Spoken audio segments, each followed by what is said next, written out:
try to get started. All right, here we go. So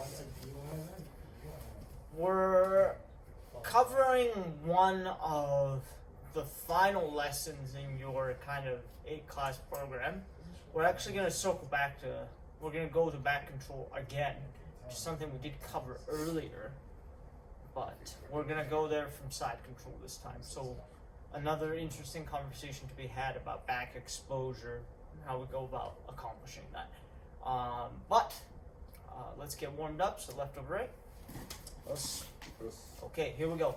So here's what we're gonna do. Talked about kind of staying low, staying in our stance, and kind of stalking last time. And the term stalking basically just means being low and kind of, staying in this stance. And a lot of coaches will refer to that as quote unquote stalking your opponent. Or sometimes it's also referred to as scraping. Right, scraping as in you're really close to the mat, you're kind of just scraping across. So scrape, stalk, same term, right? So you're just kind of staying low here, walking someone down. Usually, when you're that low, the purpose can either be defensive or offensive, but a lot of times this will be an offensive instinct, right? I want to be low to the ground so I can immediately go into my shot, right? I'm minimizing the space between me and the ground. And if you're shooting, this will also make it a lot easier on your knee. Problem is it burns out your quads. Good news is this is great for conditioning. So we're going to be down here. Okay, you're going to get as low as you can be without touching a knee to the ground and without losing your balance. So here. Okay, depending on your mobility, depending on everything else, body mechanics, how low you're going to get is going to vary a little bit. Now, the trick to getting as low as possible is to not be on your back toes, but instead kind of point the toes out. Okay, so you're kind of down here. And I'm pushing off, moving around, and just as a conditioning thing, we're going to practice just moving around on this level. Okay, where did the time go? Where do we stick that thing? Good question. Here we go. All right, let's do this for 1 minute before we add any more motion to it. So just scraping for 1 minute. Alright, try to stay as low as you can. This is going to put a lot of pressure on your quads. This is normal. This is also going to look really fun. Again, totally normal. Right. No one's going to be able to do this for an entire match. I hope not. Mine?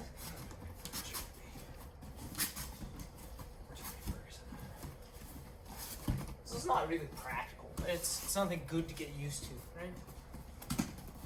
Yeah. Oh. Kind of crowded here. A little crowded. You can take a break, Coach Jan.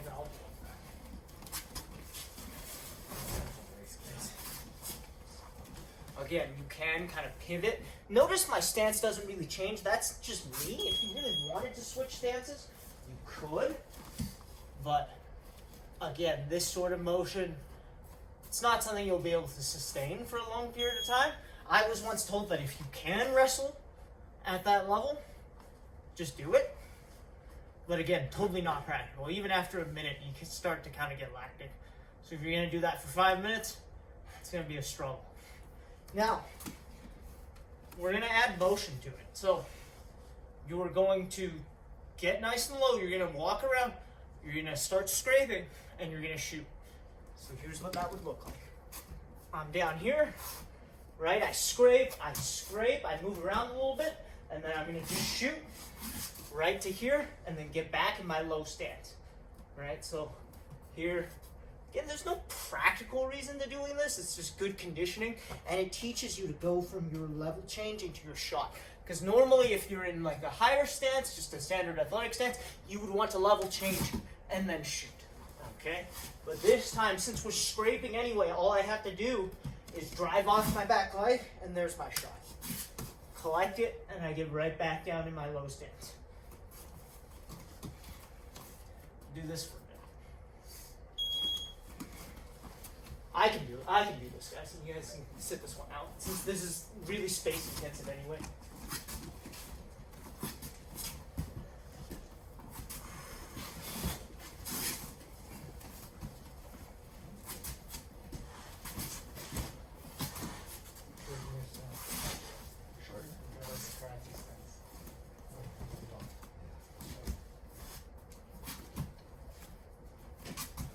does kind of limit your lateral mobility. But again, you can get used to moving in this stance. Let's do a lot of it. You can get lower than that, Sean. Ankles.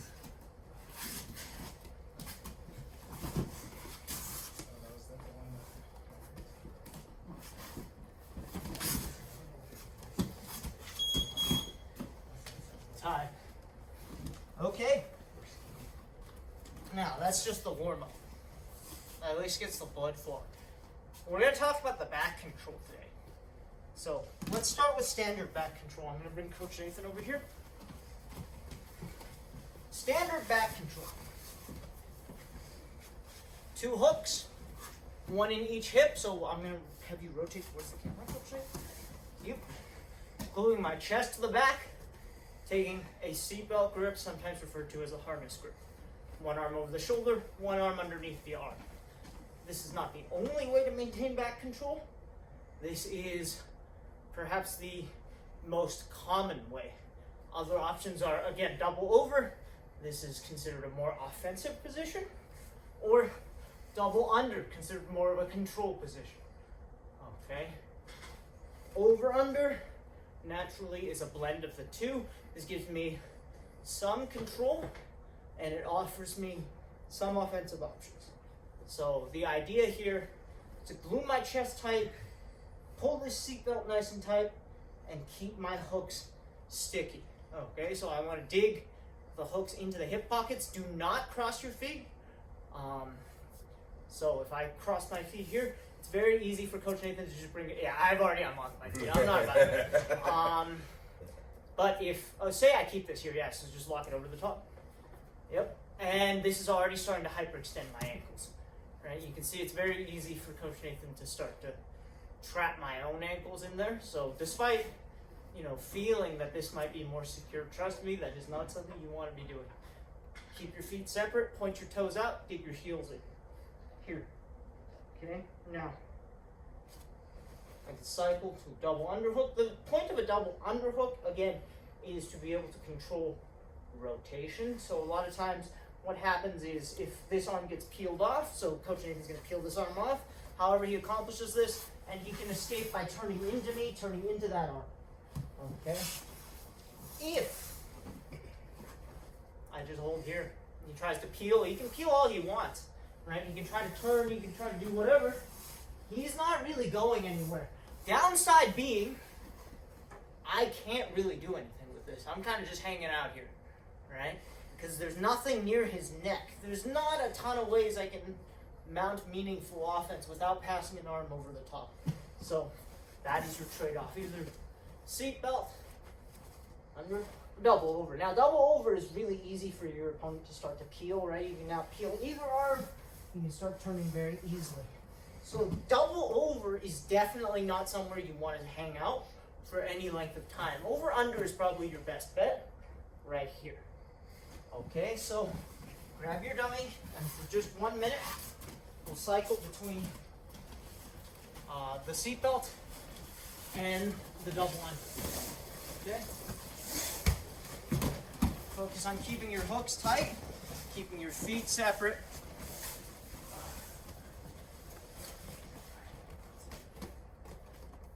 Gluing your chest, gluing your head. Didn't really talk about gluing your head specifically, but I will talk about it in a second.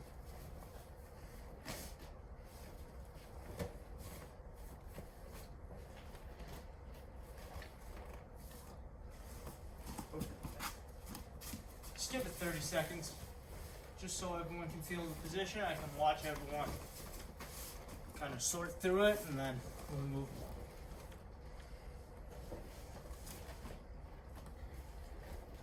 This isn't super involved, so most everyone should be fairly comfortable with this.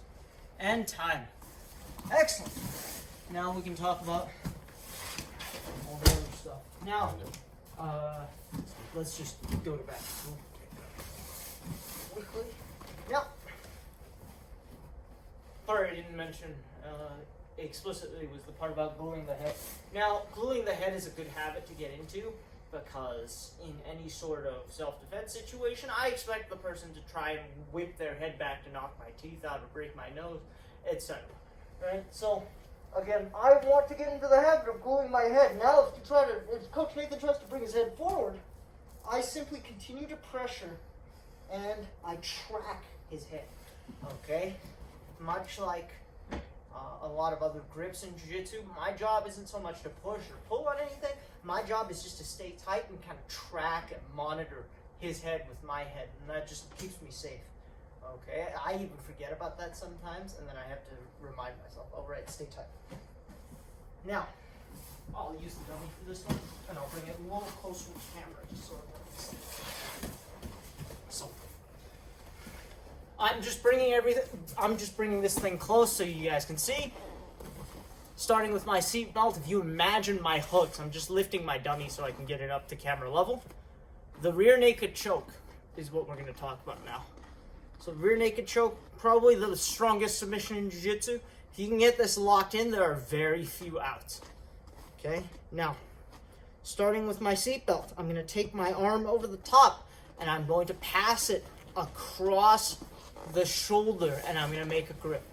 So, pass it across the shoulder and I make a grip, doing my best to get my fingers all the way behind the shoulder to the back.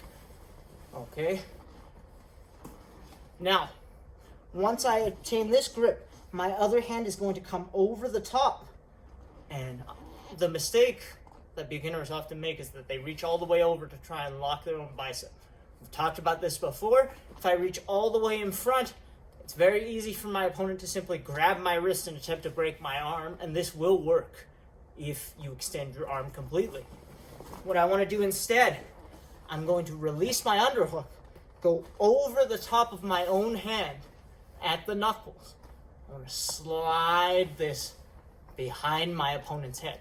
Once I get this hand behind, notice my fingers are currently on the shoulder. I'm going to work them over the top into my own bicep. And at this point, I'm going to use the blade of my forearm, not my palm, against the back of my partner's head. I'm going to glue my head, and I squeeze, bringing my elbows together. Okay? One more time. Over, under. Get to the shoulder. Hand over hand. Slide behind. Work the fingers into the bicep, and squeeze. Okay? It's a very strong choke. Just have to make sure when we're setting it up that we're keeping our arms safe. Okay, I'm just going to bring Coach Nathan in one last time, just so you can see what that arm bar would look like if I made that critical mistake.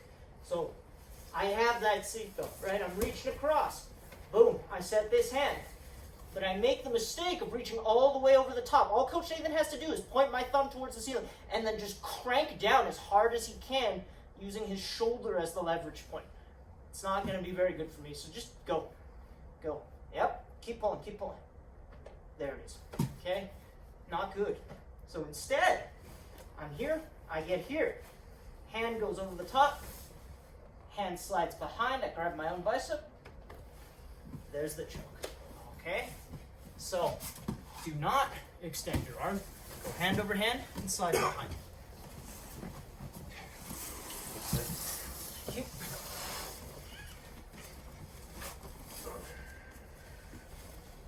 Give you guys a few minutes with this one, and then we will go back over. And we're back.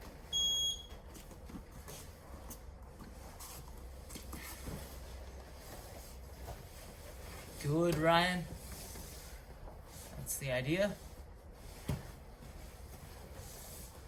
Good, Kelby. Make sure we're working that hand all the way into the bicep, getting to your tricep, all the way to your tricep if you can. Nigel's got it. Very good.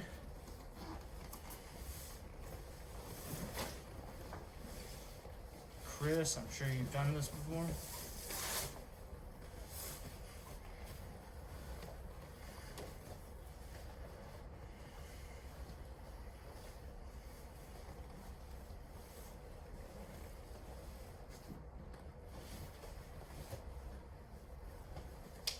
Good, setting to that seat belt sliding behind. Nice and crisp, Nigel. Very good.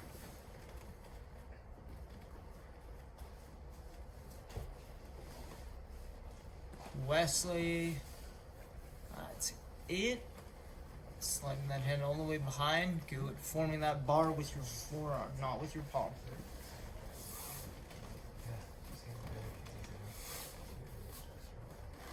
Good.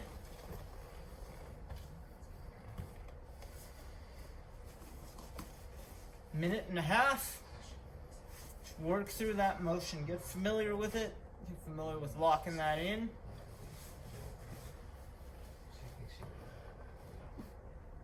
Very good, Nigel. Kelby.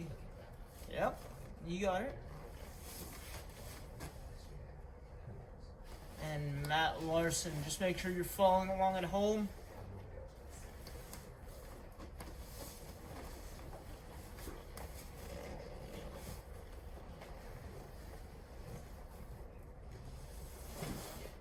Good, Ryan. That's it. Get all the way to your far shoulder. Excellent.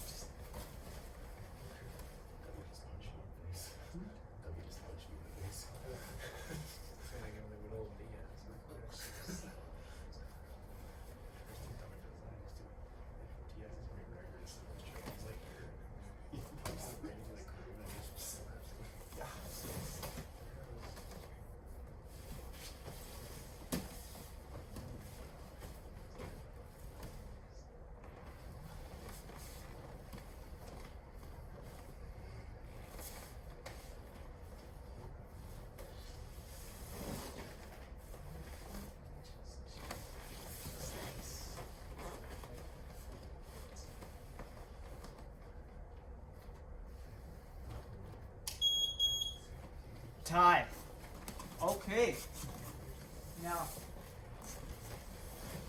we're going to talk about taking back. So, this is revisiting a topic we've covered before, which is back exposure.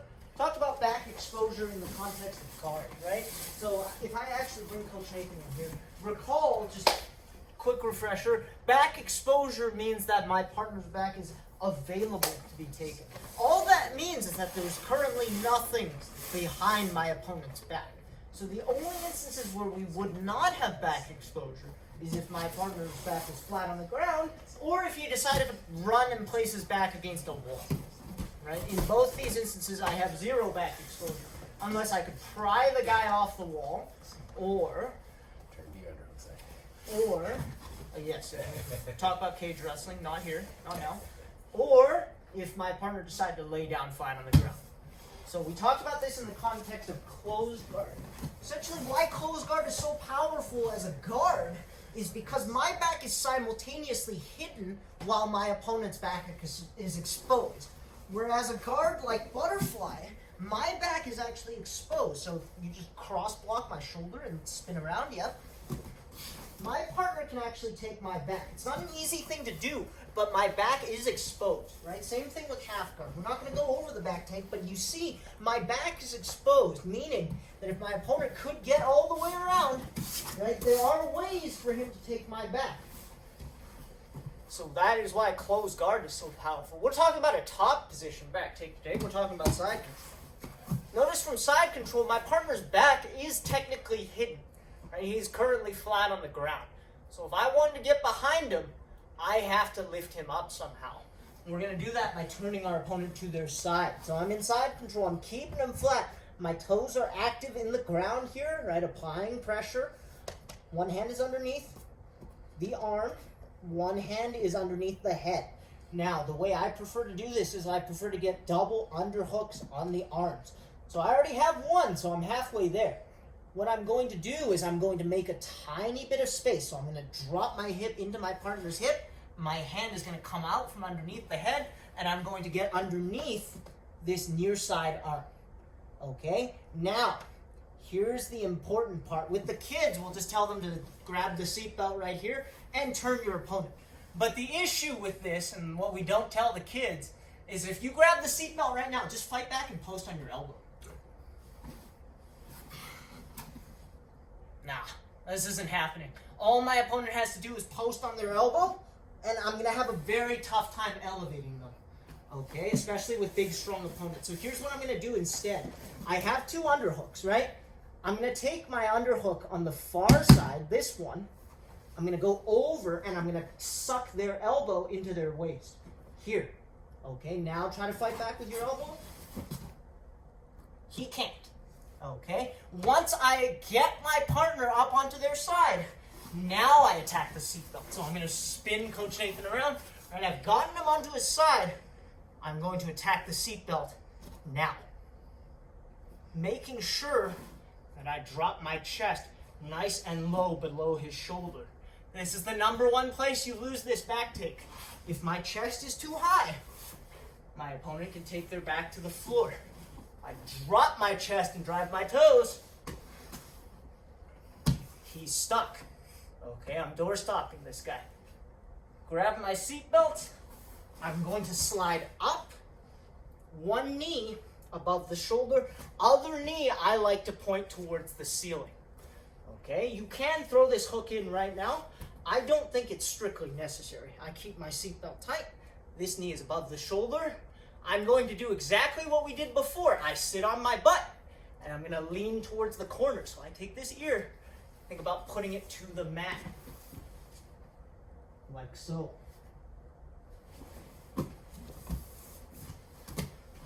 Side control, head control, and 1 underhook. Drop your hip, get your second underhook. Loop the arm, pull the elbow. Okay, once I pull the elbow, I shuck my opponent onto their side, dropping my chest. I'm going to slide up nice and tight, getting 1 knee high and the other knee pointing towards the ceiling. Pulling that seatbelt, I sit on my butt, rock, and insert my first hook, throwing my second hook in over the top. Let's change the angle slightly. Yeah.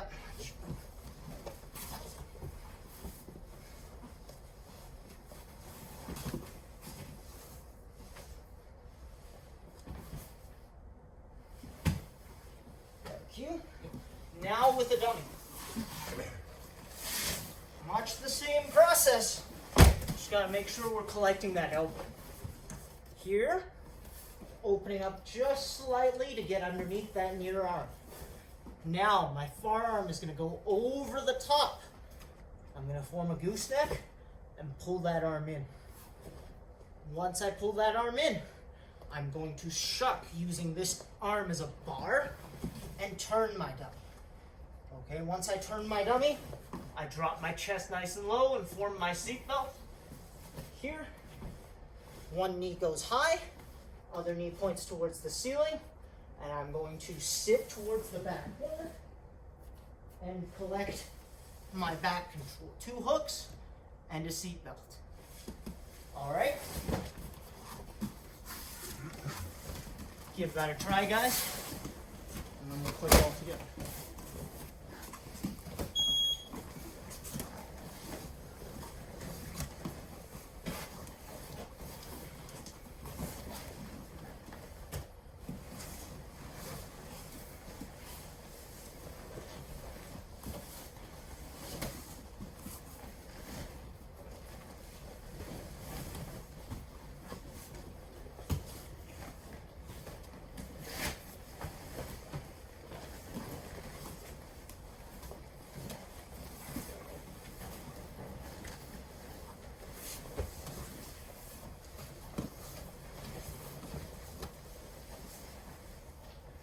Good.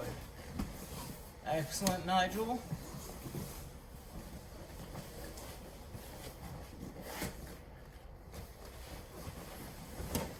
There you go, Chris. Make sure that 1 knee is nice and high. You're gonna rock towards the corner. Good. Ryan looks like he's got it.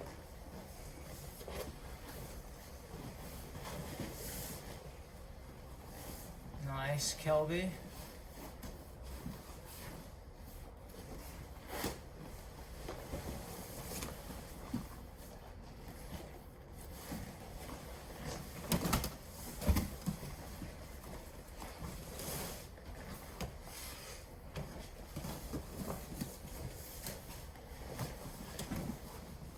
Christian, I can't quite see what you're doing just because of the angle of the camera. But just make sure you're following along. There you go. Okay, that's perfect.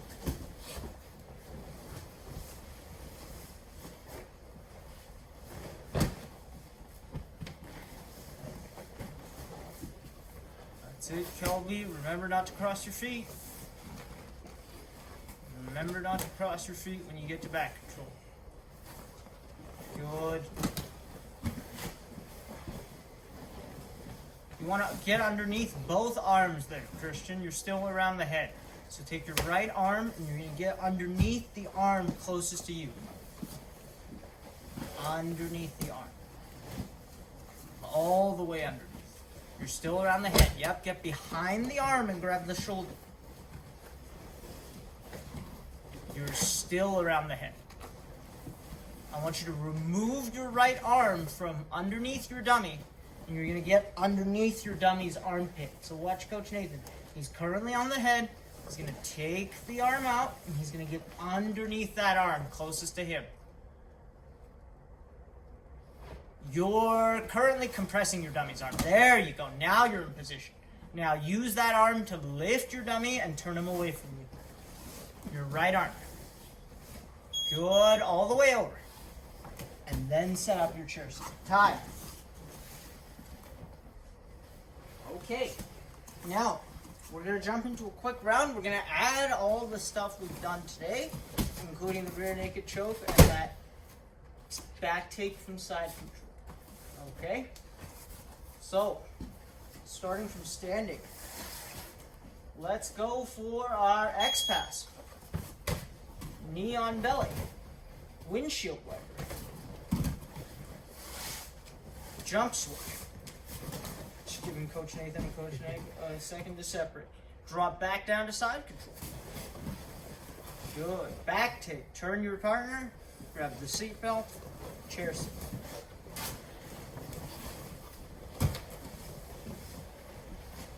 Good. Excellent work, Nigel. Excellent work, Ryan.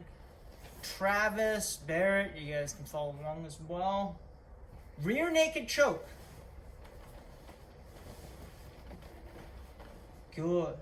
And remount. So take your top hook, kick your dummy away from you, turn belly down, get back to mount. Good. From the mount, S mount.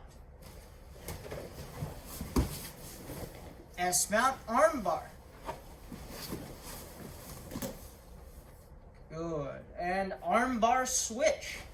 Pull the far arm, switch your hip across, bring your butt all the way to the other side.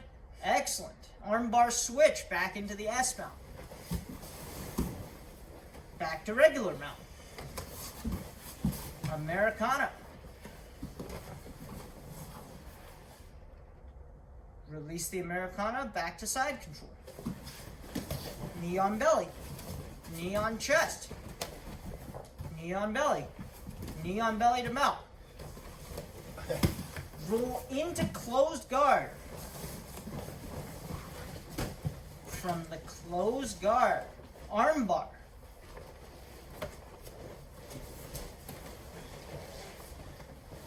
Good. Excellent, Matt. There it is. Good, Nigel. Kelby, just make sure you change your angle. Oh, you got it. You got it. That's good. Perfect. Back to closed guard. And hip bump sweep. Reach across, post up onto your hand, bump your hip over the top. Good. S mount. S mount armbar. Back to S mount. Switch over the middle. Back to mount. Roll into guard. From the guard, arm drag. Drag that arm all the way across into your armpit. Reach over, foot in the ground, hip out, take the back. Good. Rear naked choke. Good. Remount. Pop up to knee on belly. Knee on belly arm bar. Right away, slide that knee into the armpit, swing the leg over the head. And time. Very good, guys. combining some of the elements that we worked on today.